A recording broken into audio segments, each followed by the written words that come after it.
کل شاذم اور حفصہ کا نکاح تھا اور عید نے سوچ لیا تھا کہ وہ اپنے لیے ایک کوشش ضرور کرے گی، وہ اس انسان کو اپنے احساسات سے روشنا کرے گی، ہو سکتا ہے پھر وہ شادی سے انکار کر دے۔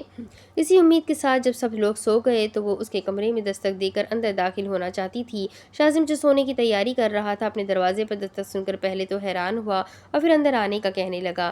عید اپنے ماتھے پر آیا پسینہ صاف کرتے ہوئے اللہ کا نام لے کر اندر بڑھ چکی تھی اور شاذم چودھری اپنے بستر پر ہی تھم سا گیا۔ اس نے تو سوچا بھی نہیں تھا کہ جس لڑکی کو وہ اتنے دنوں سے نظر انداز کر رہا تھا وہ اس کے سامنے یوں آ کر کھڑی ہو جائے گی۔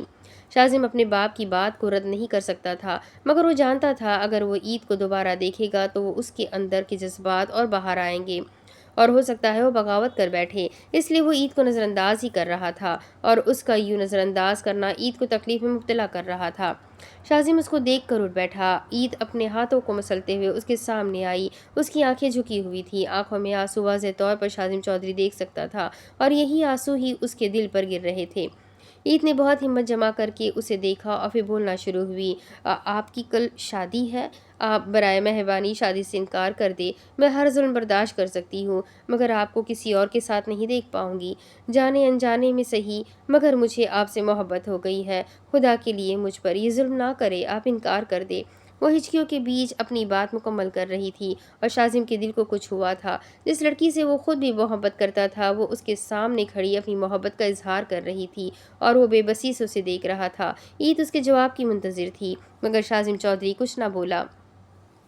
شاذم بس اس لڑکی کو ہی دیکھے جا رہا تھا جس پر وہ پورا حق رکھتا تھا مگر اس معاشرے نے ان دونوں کو بہت دور رکھا ہوا تھا۔ عید نے جب اسے خاموش پایا تو دوبارہ بولنا شروع ہوئی، آپ مجھے ہاں اور نہ میں جواب دے دے، کیونکہ اگر آپ نے ہاں کہا تو میرے اندر جینے کی ایک امید پیدا ہوگی اور آپ نے نہ کہا تو پھر موت کے لیے ایک اور وجہ مل جائے گی۔ اس کے الفاظ تھے یا پھر کیا؟ شاذم پتھر کا ہو گیا۔ وہ اپنی پلکیں جھکا کر اس کے سامنے کھڑی تھی۔ شاذم کو ڈر تھا کہ اگر اس نے اپنی پلکیں اٹھائی تو شاذم سانس لینا بھول جائے گا، کیونکہ اس کی آنکھوں میں شکوے تھے اور ان شکووں کے بیچ وہ محبت کے دیے بھی دیکھ سکتا تھا۔ شاذم نے گہری سانس لی، یعنی یہ مشکل وقت اس پر آ چکا تھا، اسے جواب دینا تھا، وہ آج نہیں بھاگ سکتا تھا اور آج نظر انداز نہیں کر سکتا تھا۔ بہت ہمت جمع کر کے اس نے وہ الفاظ ادا کیے جو عید رحمان کو ہلا چکے تھے، نہیں۔ اور عید رحمان کو موت کی ایک اور وجہ مل گئی تھی۔ وہ خالی خالی زمین کو دیکھ رہی تھی اور پھر اپنے آنسو اس نے قالین پر گرتے ہوئے دیکھے تھے۔ بہت ہمت جمع کر کے اپنی پلکیں اٹھائی اور شاذم چودھری سچ میں سانس لینا بھول گیا۔ اللہ آپ کو خوش رکھے مگر آپ کی زندگی میں عید رحمان اب کبھی بھی نہیں آئے گی، کیونکہ میں محبت میں شراکت برداشت نہیں کرتی اور آپ کی زندگی میں عید رحمان کی کوئی جگہ نہیں ہے۔ اگر کل آپ کی شادی ہو گئی تو میری طرف سے مبارکباد ابھی قبول کر لیجیے گا۔ شاید کل پھر سے یا تو آپ مجھے نظر انداز کریں یا پھر عید رحمان آپ کو کہیں نظر ہی نہ آئے، اور اگر آپ کو کسی کی موت کی اطلاع ملے تو انا للہ و انا الیہ راجعون کہنے کے بعد اپنے ہاتھوں سے اس وجود کو قبر میں دفن کر دیجیے گا۔ وہ اتنا کہہ کر اب وہاں سے جا چکی تھی۔ شاذم چودھری کو پتہ نہیں کیوں مگر آج خود پر غصہ آ رہا تھا۔ تمنا نے اسے آئینہ دکھایا تھا اور آج عید دوبارہ اسے آئینہ دکھا کر گئی تھی، مگر وہ تمنا کی بات کو تو نظر انداز کر سکتا تھا مگر عید کے الفاظ اس کے اندر خنجر کی طرح لگ رہے تھے۔ وہ وہی بیڈ پر گرنے والے انداز میں لیٹ گیا۔ اسے پتہ نہیں کیوں کل سے خوف محسوس ہو رہا تھا۔ اسے لگ رہا تھا کہ وہ کل سب کچھ کھو دے گا، پتہ نہیں کیوں مگر اسے کل کا دن خود کی بربادی کا دن لگ رہا تھا اور اس بات کا جواب کل ہی ملنا تھا۔ وہ واپس نوکروں کے کمرے کے برابر والے کمرے میں آ گئی تھی۔ اس کو اسٹور روم کہا جائے تو زیادہ غلط نہیں ہوگا۔ عید کو وہیں رکھا جاتا تھا اور وہ بھی ایک پھٹی ہوئی چٹائی پر سو جاتی تھی۔ آج وہ وہاں پر پھوٹ پھوٹ کر رو رہی تھی۔ رونا تو اسے روز آتا تھا مگر آج عید رحمان سب کچھ ہار گئی تھی اور اس کی ہار اس کی آنکھوں سے دیکھی جا سکتی تھی۔ اس نے اپنا چہرہ آسمان کی طرف کیا اور پھر ایک گہری سانس لے کر اس نے فیصلہ کر لیا کہ اب اسے کیا کرنا تھا اور وہ اپنے فیصلے سے پیچھے ہٹنے والی نہیں تھی۔ صبح کا سورج ان دو لوگوں کے لیے خوشیاں لایا تھا۔ حفصہ اور اس کی ماں بہت خوش تھی۔ حفصہ پارلر کے لیے چلی گئی تھی۔ پورے گھر کو دلہن کی طرح سجا دیا گیا تھا۔ آخر گھر کے بڑے بیٹے شاذم چودھری کی شادی جو تھی، پورے گھر میں جشن کا ماحول تھا۔ پورے گاؤں میں مٹھائیاں بانٹی گئی اور یہ بات حسینہ بیگم والوں کو بھی پتہ چل گئی تھی۔ میرب کو جب یہ بات پتہ چلی کہ عید کے شوہر کی دوسری شادی ہو رہی ہے تو وہ سمجھ گئی تھی عید کی حیثیت وہاں پر کچھ خاص نہیں ہے۔ وہ تو ہمیشہ یہی دعا کرتی تھی کہ شاذم بھائی کے دل میں عید کے لیے محبت آ جائے اور وہ اس کے لیے سب سے لڑ جائے، مگر یہاں تو سب الٹا ہو گیا تھا۔ اسے اپنی ماں سے اب مزید نفرت ہو رہی تھی۔ منان کا بھی کچھ پتہ نہیں تھا، اسے منان کی الگ فکر ہو رہی تھی۔ وہ منان سے محبت کرتی تھی اور اس کی محبت صرف اس کی ماں کی وجہ سے اس سے دور ہو گئی، اور عید بہنوں سے بڑھ کر تھی اس کے لیے، اور اس کی ماں نے اس کے کردار کو خراب کرنے کی کوشش کی تھی اور اس کو سزا بھی سنا دی۔ اسے تکلیف ہو رہی تھی، وہ بس عید کے لیے دعا کر رہی تھی۔ شاذم خود کو آئینے کے سامنے دیکھ رہا تھا۔ اس نے کالے کلر کی شیروانی پہنی ہوئی تھی۔ بظاہر وہ دکھنے میں کوئی شہزادہ معلوم ہو رہا تھا، مگر اس کی آنکھوں میں ویرانی دیکھی جا سکتی تھی۔ کل رات عید کا اس کے کمرے میں آنا اور پھر اپنی محبت کا اظہار کرنا اور شاذم کا اسے بہت بری طریقے سے ٹھکرا دینا اسے اندر تک تکلیف میں مبتلا کر رہا تھا، مگر وہ کچھ نہیں کر سکتا تھا۔ اسے یہ سب کچھ کرنا تھا اور نہ چاہتے ہوئے بھی وہ نیچے کی طرف اپنے قدم بڑھا چکا تھا۔ وہ دل میں دعا کر رہا تھا کہ عید کو وہ نہ دیکھے، ورنہ ہو سکتا ہے اس کے دل کی دنیا بالکل ہی بدل جائے اور وہ پھر اس فیصلے سے پیچھے ہٹ جائے، اور وہ اس فیصلے سے نہیں ہٹنا چاہتا تھا۔ نیچے آیا تو قاضی صاحب اور مزید مہمان بیٹھے ہوئے تھے۔ سب کے اترے ہوئے چہرے بخوبی دیکھ سکتا تھا، لیکن ابھی تک حفصہ وہاں پر نہیں آئی تھی۔ نازیہ بیگم کان پر موبائل لگائے مسلسل اسے فون ملانے کی کوشش کر رہی تھی، مگر وہ فون اٹھا ہی نہیں رہی تھی۔ حفصہ کے ساتھ انہوں نے زحال کو بھیجا تھا، مگر کسی کا فون لگ ہی نہیں رہا تھا۔ اب تو چودھری سیف اللہ کو بھی پریشانی ہو رہی تھی۔ جب انہوں نے نازیہ بیگم سے حفصہ کا پوچھا تو وہ یہی کہنے لگی کہ بس آنے ہی والی ہوگی۔ نکاح کا وقت گزرتا جا رہا تھا۔ انہوں نے اہل کو پارلر جانے کا کہا تھا، مگر اس کا بھی ابھی تک کوئی پتہ نہیں چل رہا تھا۔ تھوڑی دیر بعد وہ جب داخلی دروازے سے اندر آتے ہوئے نظر آیا تو اس کے ساتھ زحال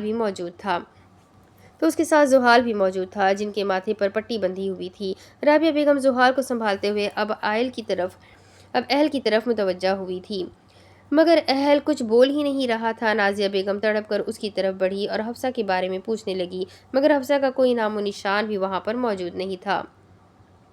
زحال نے اپنے آنسو صاف کرتے ہوئے بہت مشکل سے لفظ ادا کیے تھے، مامی جان ہم لوگ وہیں پر ہی موجود تھے، اور پھر اچانک سے حفصہ کو کسی کا فون آیا۔ وہ پریشان لگ رہی تھی اور شاید کسی سے بحث کر رہی تھی۔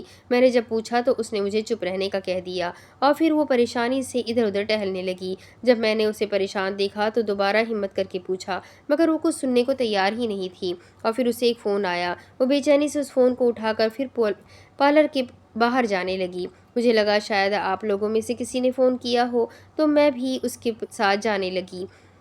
تو اس نے کہا کہ تم یہیں رکو، میں آتی ہوں۔ میرا بھی تھوڑا کام رہتا تھا، اس لیے اس پارلر والی نے مجھے وہیں پر ہی بیٹھنے کا کہہ دیا۔ میں بھی اس کا انتظار کرتی رہی، مگر وہ نہیں آئی، اور پھر چوکیدار نے ایک لفافہ میرے حوالے کیا۔ جب میں پریشانی سے اسے ڈھونڈنے کے لیے باہر نکلی تو وہ کہیں بھی نہیں تھی۔ چوکیدار نے کہا کہ وہ کسی گاڑی میں بیٹھ کر چلی گئی اور یہ لفافہ مجھے دینے کے لیے کہنے لگی۔ جب میں نے وہ لفافہ کھولا تو میں حیران ہو گئی۔ اس میں بس یہ لکھا تھا کہ میں یہ شادی نہیں کر سکتی اور جا رہی ہوں۔ وجہ میں نے اپنے کمرے میں ایک لفافے پر لکھ کر چھوڑ دیا ہے، وہ دیکھ لیجیے گا، اور مجھے سمجھ ہی نہیں آیا کہ میں کیا کروں۔ میں اس کو ڈھونڈنے کے لیے سڑک پر آئی تو ایک گاڑی مجھ سے ٹکرا گئی اور میرا سر جا کر پتھر پر لگ گیا۔ وہ تو اللہ کا شکر ہے کہ زیادہ نہیں لگا، مگر مجھے معاف کر دیجیے گا، آپ لوگوں نے میری ذمہ داری پر اسے چھوڑا تھا اور میں یہ ذمہ داری نہیں اٹھا سکی۔ وہ ہاتھ جوڑ کر سب کے سامنے معافی مانگ رہی تھی، اور نازیہ بیگم کو لگا کہ جیسے پوری حویلی کسی نے ان کے اوپر گرا دی ہو۔ وہ پھٹی پھٹی آنکھوں سے زحال کی باتیں سن رہی تھی۔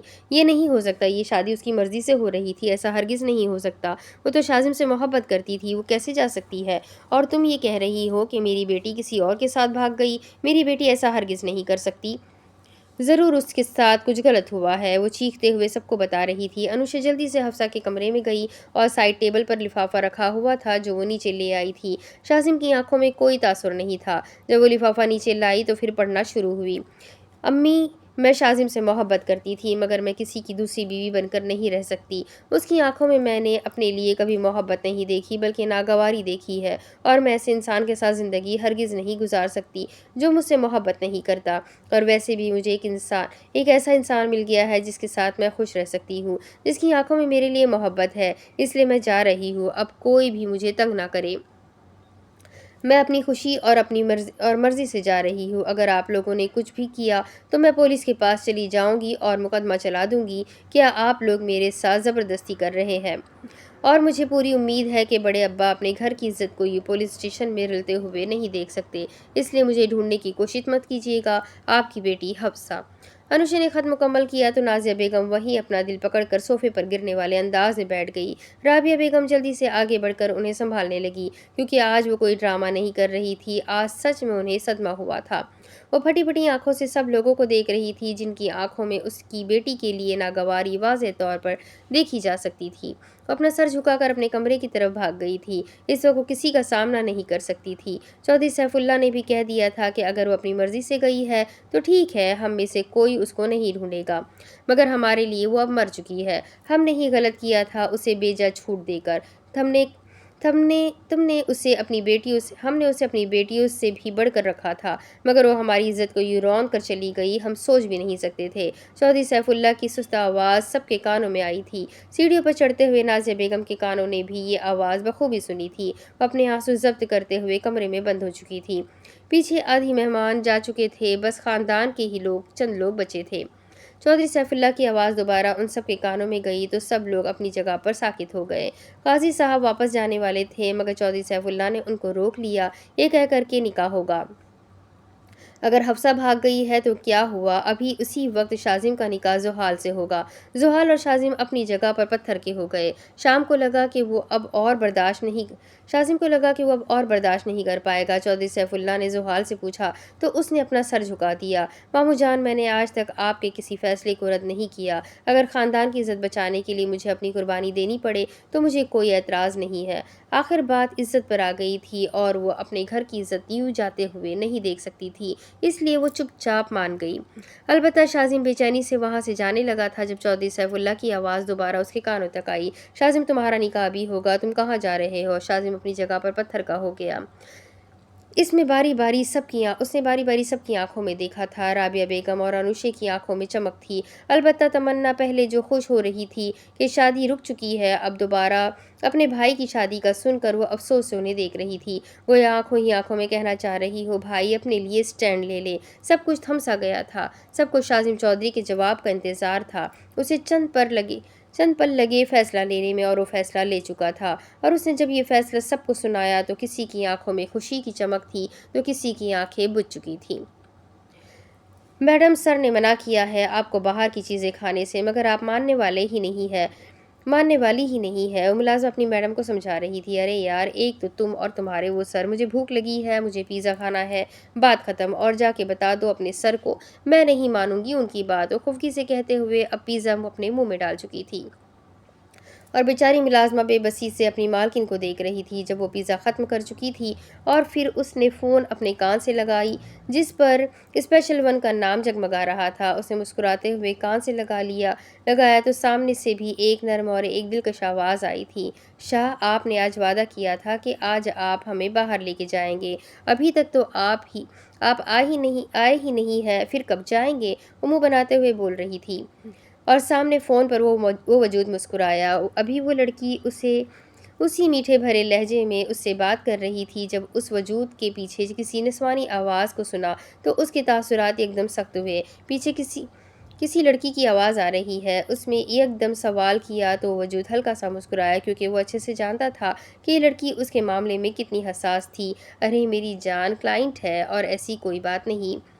ابھی وہ وضاحت پیش کرتا جب اس لڑکی نے موبائل بند کیا اور ڈرائیور کو گاڑی نکالنے کا کہا، اور اس کے ایک حکم پر ڈرائیور گاڑی نکال چکا تھا۔ تھوڑی دیر بعد وہ اس کمپنی میں موجود تھی جو اس کے شاہ کی تھی۔ سب لوگ اسے اچھے طریقے سے جانتے تھے، اس لیے کسی نے بھی اسے روکنے کی ہمت نہیں کی تھی، کیونکہ وہ لوگ اچھے سے جانتے تھے اگر ان لوگوں نے اسے روکا تو مطلب ان کے لیے شامت آ گئی۔ اور ایک ادا سے چلتے ہوئے میڈم میٹنگ روم میں داخل ہوئی تھی۔ جیسے ہی اس کی نظر شاہ پر پڑی، اس کی آنکھوں میں چمک آئی تھی، مگر اس کے ساتھ دو کرسیاں چھوڑ کر جو لڑکی بیٹھی ہوئی تھی اس کی آنکھوں میں شاہ کو دیکھ کر ایک الگ ہی جذبات تھے اور وہ یہ برداشت نہیں کر سکتی تھی۔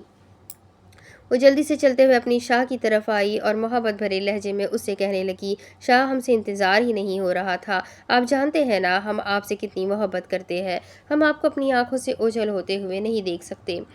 وہ اتنی محبت سے کہہ رہی تھی کہ اس لڑکی کی آنکھوں میں جو چمک تھی وہ 2 منٹ میں ماند پڑ گئی تھی، اور یہی تو وہ چاہتی تھی۔ شاہ بھی اس کی بات سمجھ کر اب اپنے سارے کلائنٹس کی طرف مسکراتے ہوئے دیکھ رہا تھا۔ میں نے تعارف نہیں کروایا، یہ لڑکی میری منگیتر ہے، معاویہ شاہ کی دل پر راج کرتی ہے، یہ اور اس کا نام عید رحمان ہے اور بہت جلد عید معاویہ شاہ بن جائے گی۔ وہ مسکراتے ہوئے سب سے تعارف کروا رہا تھا۔ عید کی مسکراہٹ اور گہری ہو گئی، وہ تو معاویہ پر فدا ہوئے جا رہی تھی اور پھر معاویہ نے اپنی اتنی بڑی میٹنگ اپنی اس جان کے لیے کینسل کروائی اور بیچ میں ہی چھوڑ کر اس کے ساتھ باہر نکل گیا تھا۔ وہ ایسا ہی تھا، عید کے لیے وہ اپنا بڑے سے بڑا نقصان بھی بہت آسانی سے کر دیتا تھا اور اسے فرق بھی نہیں پڑتا تھا۔ عید اس کے دل کی دھڑکن تھی جسے وہ چاہ کر بھی نہیں کھو سکتا تھا، اور عید معاویہ کے لیے اتنی حساس تھی کہ وہ کسی لڑکی کو اس کے ساتھ برداشت نہیں کر سکتی تھی۔ اس کی یہی سوچ تھی کہ معاویہ شاہ پر صرف عید رحمان کا حق ہے۔ اگر کسی نے بھی معاویہ شاہ پر حق جتانے کی کوشش کی تو وہ اس انسان کو ہی ختم کر دے گی۔ وہ دونوں مسکراتے ہوئے اب ایک ریسٹورنٹ کے اندر داخل ہو چکے تھے۔ لوگوں نے مڑ مڑ کر ان دونوں کو دیکھا تھا۔ آخر معاویہ شاہ کو کون نہیں جانتا تھا، بزنس کی دنیا میں ایک مشہور نام۔ اس کی اتنی کمپنیز تھی کہ شاید گننا بھی مشکل ہو جائے۔ صرف پاکستان میں نہیں بلکہ بیرون ملک بھی اس نے اپنا کام اچھا خاصا پھیلایا ہوا تھا۔ پاکستان کے امیر لوگوں میں اس کا نام شامل ہوتا تھا۔ ہر لڑکی اس کی ایک نظر کے لیے ترستی رہتی، مگر اس کی محبت، اس کی نظریں صرف اس کی عید کے لیے تھی۔ عید نے اپنے پسند کا کھانا منگوایا تو معاویہ نے اسے گھور کر دیکھا، جس پر وہ اس کے گال پر چٹکی کاٹنے لگی۔ شاہ، آپ جانتے ہیں نا مجھے یہ پرہیزی کھانا نہیں پسند، مجھے بھوک لگ رہی ہے اس لیے میں نے یہ آرڈر کیا ہے، اب آپ منع مت کیجیے گا۔ وہ منہ بناتے ہوئے اور کیوٹ لگ رہی تھی۔ معاویہ نہ چاہتے ہوئے بھی اس کی بات پر مسکرایا اور پھر اسے اجازت دینے لگا۔ کچھ دنوں سے عید کی طبیعت خراب تھی کیونکہ وہ باہر کی چیزیں زیادہ کھاتی تھی، جس پر ڈاکٹر نے سختی سے منع کیا تھا کہ اسے باہر کی چیزیں نہیں کھانے دینی، مگر وہ جانتی تھی کہ اپنے شاہ کو کیسے منانا ہے۔ معاویہ بھی اب اپنے کھانے میں مصروف ہو چکا تھا۔ وہ دونوں اپنی ہی باتوں میں مصروف تھے جب اچانک سے ریسٹورنٹ کا شیشہ ایک گولی کی آواز سے ٹوٹا تھا۔ پورے ریسٹورنٹ میں شور برپا ہو گیا، سب لوگ ادھر ادھر بھاگنے لگے۔ عید نے ڈرتے ہوئے معاویہ کا ہاتھ پکڑ لیا تھا۔ معاویہ نے عید کو سب سے بچاتے ہوئے گاڑی میں بٹھا دیا۔ شاہ، آپ کہاں جا رہے ہیں؟ معاویہ کو واپس جاتے دیکھ کر وہ پریشان ہوئی۔ میری جان، میں اپنا کچھ سامان وہاں پر بھول گیا ہوں، تمہیں نو گھر چھوڑ آئے گا اور میں بس آتا ہوں۔ مگر عید اسے کسی حال میں بھی چھوڑنے والی نہیں تھی۔ اس نے نوح کو اشارہ کیا تو وہ بھی اس کا اشارہ سمجھتے ہوئے اب گاڑی آگے بڑھا چکا تھا۔ عید بھی بس بے بسی سے اسے دور جاتے ہوئے دیکھتی رہی۔ معاویہ جب واپس آیا تو فائرنگ اسی طریقے سے جاری تھی، یعنی وہ لوگ اسے ہی مارنے آئے تھے، اور اگلے ہی پل معاویہ نے اپنی جیب سے بندوقیں نکالی اور ان پر فائر کرنے لگا۔ تب تک معاویہ کے لوگ بھی آ چکے تھے اور ان لوگوں پر قابو پا کر کچھ لوگوں کو تو وہ لوگ مار چکے تھے اور کچھ کو اپنے قبضے میں لے لیا تھا۔ معاویہ کی آنکھیں غصے کے مارے سرخ ہو رہی تھی اور ان سب کو کال کوٹری میں بند کرنے کا حکم دے چکا تھا، اور آدھے گھنٹے بعد وہ ان سب کے سامنے موجود تھا۔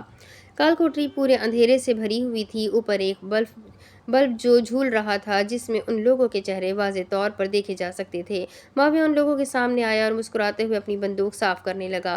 وہ چار لوگ گھبراتے ہوئے اب معافی مانگ رہے تھے، لیکن معاویہ شاہ اپنے اوپر ہونے والا وار تو معاف کر سکتا ہے مگر اپنی جان پر ہونے والا وار ہرگز نہیں۔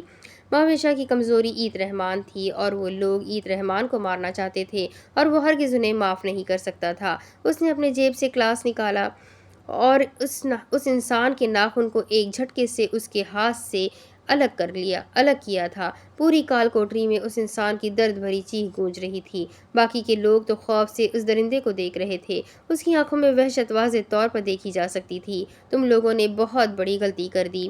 کیا تم لوگوں نے یہ نہیں سوچا کہ اگر میں بچ گیا تو تم لوگوں کا کیا حشر کروں گا؟ تمہارا مالک بھی بڑا بزدل ہے، وہ اس انسان کے ایک ایک ناخن نکالتے ہوئے کہہ رہا تھا۔ خود آ کر حملہ کرنے کے بجائے اپنے کتوں کو بھیج رہا ہے، اور کتے بھی وہ جنہیں اس نے کھیلنا سکھایا ہی نہیں۔ لگتا ہے تم سب کو وہ بس ہڈیاں ہی دیتا ہے، تم لوگوں کو اس نے کچھ سکھایا نہیں ہے۔ آخر تم لوگوں نے معاویہ شاہ پر حملہ کرنے کی کوشش کی ہے، انجام تو بھگتنا پڑے گا۔ اور پھر اپنے ہاتھ میں چاقو اٹھائے اس انسان کا ہاتھ کاٹ چکا تھا، اور وہ اب اس انسان کا ہاتھ کاٹ کر اس کے ٹکڑے ٹکڑے کر رہا تھا۔ اس کی پوری شرٹ خون سے بھر گئی تھی، مگر وہ اس وقت کوئی درندہ لگ رہا تھا۔ ایک گھنٹہ ان لوگوں کے ساتھ اور ان لوگوں پر ظلم کرنے کے بعد اس نے اپنے لوگوں کو حکم دیا کہ ان کے ساتھ بھی وہی کیا جائے جو اس کے ساتھ میں نے کیا ہے۔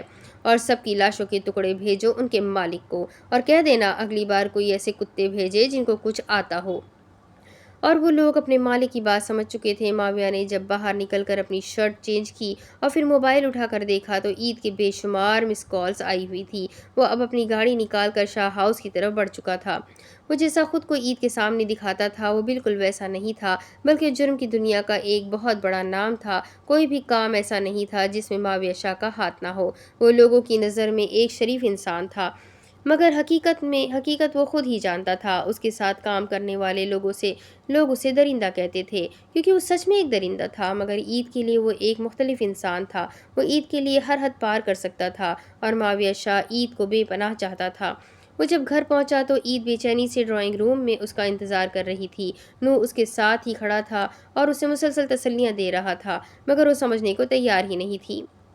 جیسے ہی ماویہ کو اندر آتے ہوئے دیکھا تو پریشانی سے اس کی طرف بڑھی اور پھر سوال پر سوال کرنا شروع ہو گئی۔ شاہ آپ کہاں رہ گئے تھے؟ میں نے کہا تھا میرے ساتھ چلے، پھر آپ کیوں نہیں چلے؟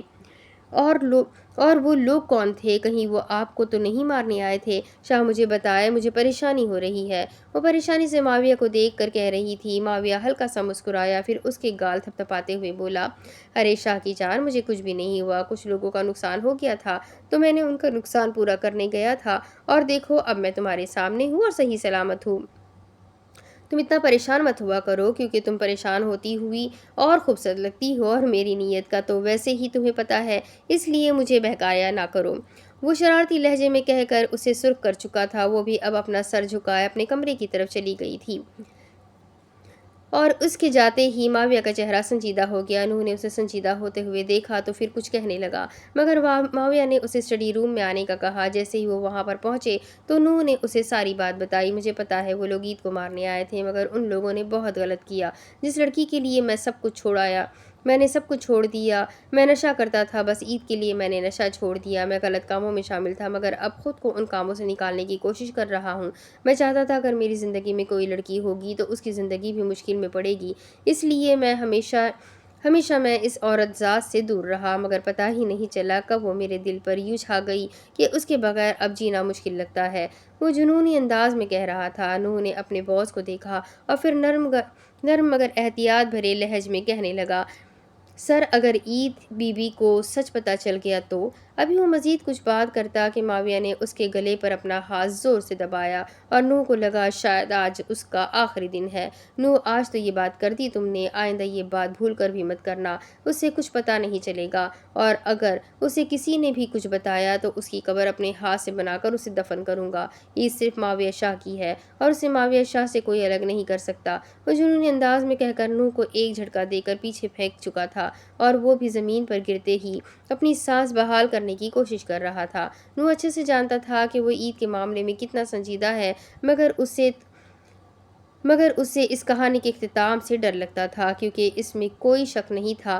یہ کہانی بہت حسین تھی، مگر اگر سچائی پر مرکوز ہوتی، یہ کہانی شروع سے ہی جھوٹ پر تھی، تو اس کا اختتام بھلا ماویہ شاہ اچھا کیسے سمجھ سکتا تھا؟ یہ بات نوح کو سمجھ نہیں آتی تھی۔ تو یہ ایپیسوڈ 3 یہیں ختم ہوتا ہے۔ نیکسٹ ایپیسوڈ میں آپ کو نیکسٹ ویڈیو میں دوں گی انشاءاللہ۔ تو جب تک کے لیے اس ویڈیو کو لائک کریں، چینل کو سبسکرائب کریں۔ اب یہ ماویہ شاہ اور عید کی کیا کہانی ہے یہ جاننا بہت ضروری ہے، آگے ہوگا کیا، یہ جاننے کے لیے میرے ساتھ بنے رہیں۔ ویڈیو کو لائک کریں، چینل کو سبسکرائب کریں، بیل آئیکن کو ضرور دبائیں، کمنٹ کر کے ضرور بتائیں کہ آپ کو ناول کیسا لگ رہا ہے۔ بہت ہی انٹرسٹنگ ہے، ہر ایپیسوڈ میں کچھ نیا انٹرسٹ نکل کر آ رہا ہے۔